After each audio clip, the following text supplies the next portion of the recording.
Mark Carney fait sensation à Davos. On va parler de ce discours au cours duquel il a dénoncé la brutalité du monde actuel et des grandes puissances, a plaidé pour un nouvel ordre mondial basé sur la collaboration entre les petites et moyennes puissances. Là. Il dit qu'il faut se tenir pour faire face à l'intimidation.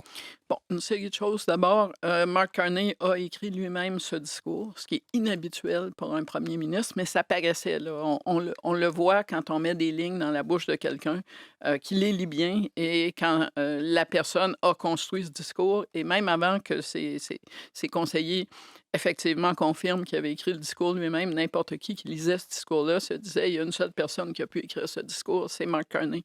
Deuxièmement, il y a un consensus parmi les vétérans de la couverture politique fédérale, dont je suis, que c'est sans doute un des discours, sinon le discours le plus magistral qu'on ait entendu un premier ministre. J'en ai couvert 5 avant Mark Carney, j'exclus ceux qui n'ont pas duré, qu'un premier ministre du Canada a prononcé sur la scène internationale. Là, vous parlez de toute Oui, oui, je votre parle de. carrière J'ai politique. Là. essayé de penser au discours de.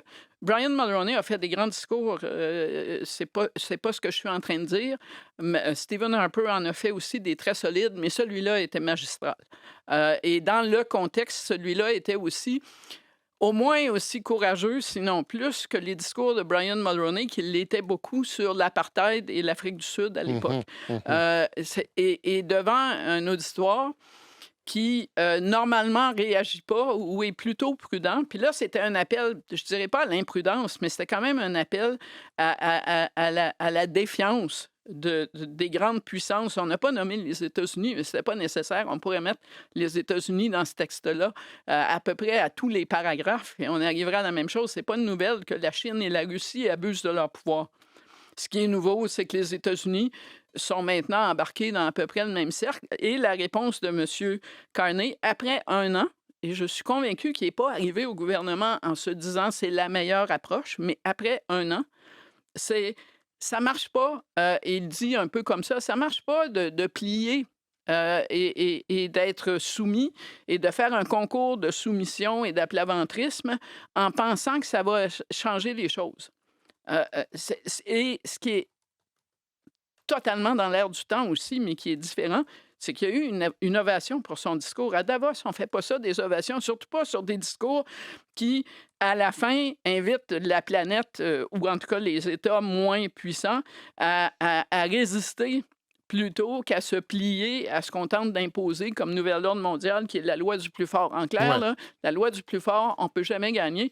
Et cette phrase, si vous n'êtes pas à la table, vous êtes sur le menu, c'est quand même une phrase particulièrement évocatrice de ce qui se produit actuellement. La journée, en plus, où M. Trump, dans la nuit qui avait précédé, s'était tapé de l'intelligence artificielle pour montrer le Canada sous le drapeau américain. Comme dans moi, je vais n'en faire qu'une bouchée après le Groenland. Alors, tout ça pour dire qu'à partir de maintenant, où est-ce qu'on va avec ça? D'abord, Oui, parce qu'il c- faudrait accompagner le discours oui. d'actions concrètes. Là. Alors, premièrement, M. Carney, maintenant, à partir d'aujourd'hui, est le chef politique à suivre à l'extérieur du Canada sur le reste de la planète. À suivre, je ne veux pas dire à suivre pas à pas, je veux dire à regarder aller. Ça avait déjà commencé avec cette entente avec la Chine qui a fait beaucoup de bruit. Malgré la modestie de certains de ces enjeux, là, 49 000 véhicules électriques, c'est quand même pas, contrairement à ce que certains prétendent, on n'est pas en train de mettre 3 ou 4 millions de véhicules électriques chinois sur les routes au Canada cette année. Mais ça avait déjà envoyé un signal que tout le monde avait vu passer. La BBC, les médias américains qui voyaient dans ça un signal du Canada, comme ça suffit, on passe à d'autres choses, nous, on a fini de perdre notre temps. Euh, et là, avec ce discours, en plus, de plus en plus, il va y avoir beaucoup d'attention sur le Canada et comment on tire notre épingle du jeu dans tout ça.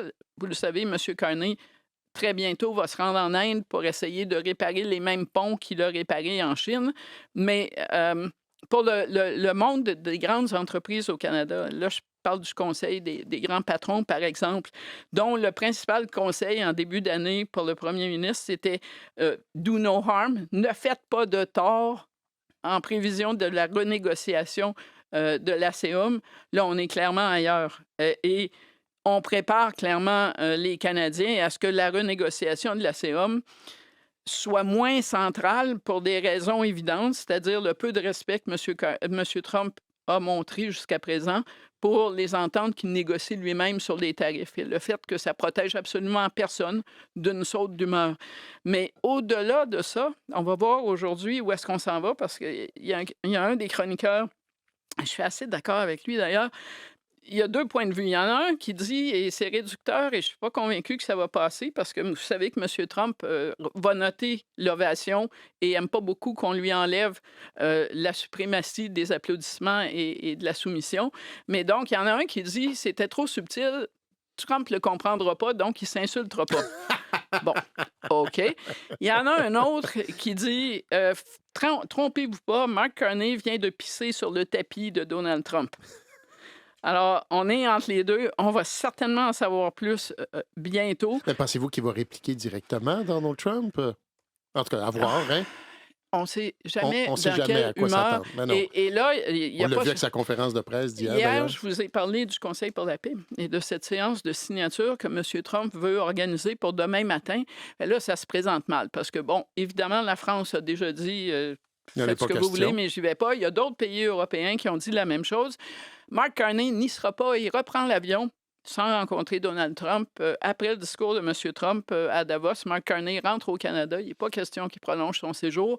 Il n'a pas dit qu'il ne signerait pas, mais il n'a pas l'intention, jusqu'à preuve du contraire, de se présenter à une séance de signature qui, pour l'instant, a l'air de rallier surtout des gens qu'on ne fréquente pas beaucoup.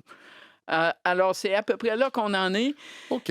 Et au Canada, je vous prédis, pour l'instant, sur la foi des réactions, j'ai rarement vu autant de réactions au Canada à un discours d'un premier ministre canadien. Je vous prédirais que ce discours va faire, dans l'immédiat, beaucoup plus de bien que de tort à Mark Carney. Il y a très peu de gens qui ont levé la main pour critiquer. Et l'impact sur Pierre Poilievre? Ah, Parce que là, M. il se passe Poilievre. quoi avec lui, là? Ben, il va falloir Monsieur- qu'on l'entende un peu, quand même, sur le même sujet, les menaces américaines. M. Poilievre passé une très mauvaise journée. D'abord, beaucoup de ténors conservateurs sur les médias sociaux qui applaudissaient le discours en disant quel discours solide.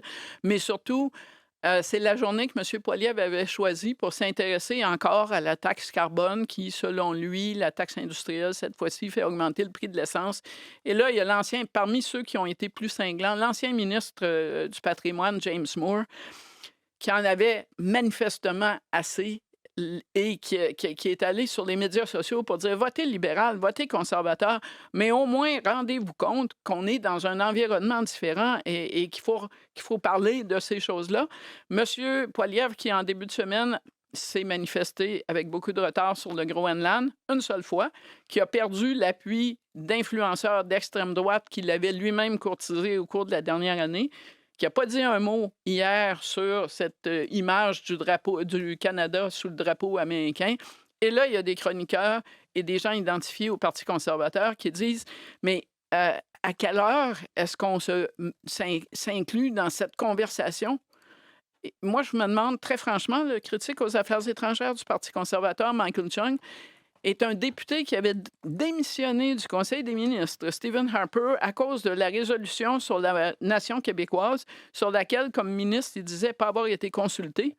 Et là, il est critique aux affaires étrangères et je ne sais pas, peut-être qu'il est parti en vacances quelque part, mais j'ai rarement vu un critique avoir aussi peu à dire alors que le Canada est autant dans un débat sur les affaires étrangères. Alors, au sein du mouvement conservateur, en tout cas, chez ceux qui pensent et qui réfléchissent, M. Poilievre était aux abonnés absents et là, on commence à se fatiguer de ça. Chantal, merci. À Au demain. revoir.